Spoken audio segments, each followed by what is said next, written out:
All right, so I've got some tips on how to make your resume stand out, even if you don't really have any practical Amazon Web Services experience and you're trying to get a job in that field. So this could mean that you're a student who recently graduated from college or high school, or even are in the process of graduating, or you may also be a professional in the IT field or a completely unrelated field, and now you're trying to switch to the cloud field. More specifically, you're trying to get a job working in something to do with Amazon Web Services. How do you go about making your resume stand out?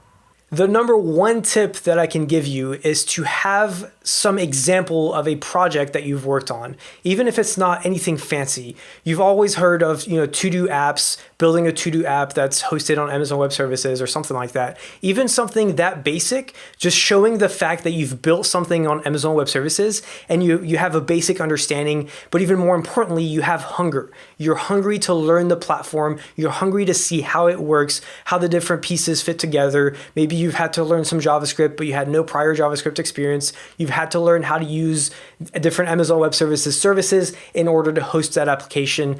Showing that you're interested in that is so powerful, and I think that it's underrated because people usually say, oh man, I don't have any practical experience, but all these jobs that I'm trying to get to receive that practical experience say that I need to have at least 2 years or 5 years of experience. How the heck do I get that experience if I don't have that experience to get the experience? It's an endless loop, and it drives people crazy. But the fact of the matter is, you don't necessarily need to have that quote unquote 2 years of experience. Usually that's just a way to weed people out that don't have anything to show for.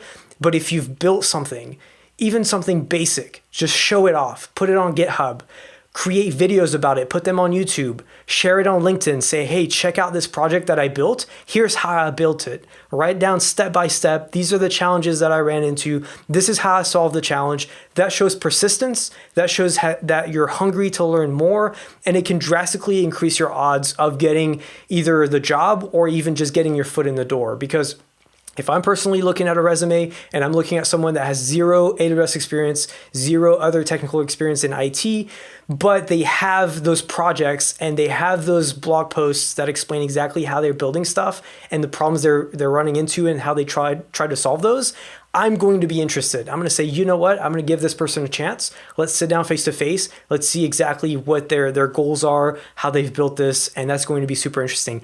On the flip side, if all I see on your resume is that you've been working at, Starbucks or something like that, and you've never done anything in AWS, then why would I even bother looking at your resume? Because I don't know that, to me, it doesn't look like you're hungry for it.